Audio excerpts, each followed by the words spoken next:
आज का प्रसंग सीता की खोज, राम जटायु संवाद और सुग्रीव से मित्रता। सीता हरण के पश्चात जब राम और लक्ष्मण अपनी कुटिया में लौटते हैं तो सीता माता उनको नहीं मिलती। दोनों भाई समझ जाते हैं कि यह अवश्य ही किसी असुर की चाल थी। दोनों भाई सीता को ढूंढते हुए दर दर भटकने लगते हैं। काफी देर तक वन में भटकने के बाद उनको जटायु घायल अवस्था में मिलते हैं। जटायु श्री राम लक्ष्मण को सीता हरण का सारा वृतांत बताता है कि देवी सीता को रावण नाम का असुर हरण करके दक्षिण दिशा की तरफ ले गया है।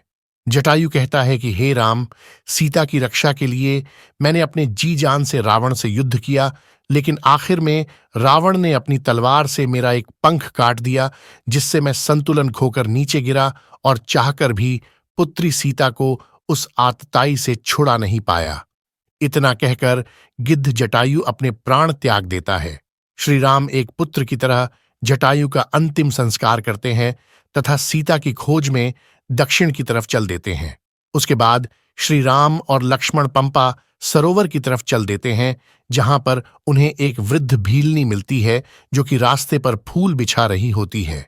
वह वृद्ध भीलनी परम तपस्विनी माता शबरी थी, जो कि अपने भगवान श्री राम के आने के लिए कुटिया के रास्ते पर हर दिन फूल बिछाती थीं, ताकि जब श्री राम आए तो उनके पैर में कोई कांटा ना लगे। जब श्री राम और लक्ष्मण की कुटिया में पहुंचते हैं तो उनका परिचय पाकर माता शबरी खुशी से रोने लगती हैं तथा श्री राम और लक्ष्मण का स्वागत करती है। वह उन्हें बताती हैं कि उनके गुरु श्री मतंग मुनि जी अब नहीं रहे, लेकिन उन्होंने ही मुझे बताया था कि भविष्य में श्री राम अपनी पत्नी सीता को खोजते हुए हमारे आश्रम में आएंगे और तुम उन्हें सुग्रीव तक जाने का मार्ग बता देना, जिनकी सहायता से वह रावण पर विजय प्राप्त करके अपनी पत्नी सीता को पा सकेंगे। माता शबरी श्री राम और लक्ष्मण को भोजन के रूप में अपने द्वारा लाए गए बेर देती है। शबरी द्वारा छक कर दिए हुए बेर भी श्री राम बड़े आदर भाव से खाते हैं, क्योंकि वह जानते थे कि वह बेर झूठे होते हुए भी स्नेह और भक्ति भाव से परिपूर्ण है। शबरी मतंग मुनि के जाने बाद केवल इसीलिए आश्रम में रही क्योंकि वह श्री राम के दर्शन करना चाहती थी। अतः श्री राम से मिलने के पश्चात शबरी उनको बताती है कि पंपा सरोवर के दक्षिण तट की तरफ ऋष्यमुख पर्वत है, जिसके शिखर पर वानर राज सुग्रीव अपने 4 मंत्रियों के साथ वास करते हैं और वहीं पर आपको अपने परम भक्त हनुमान से भी भेंट होगी।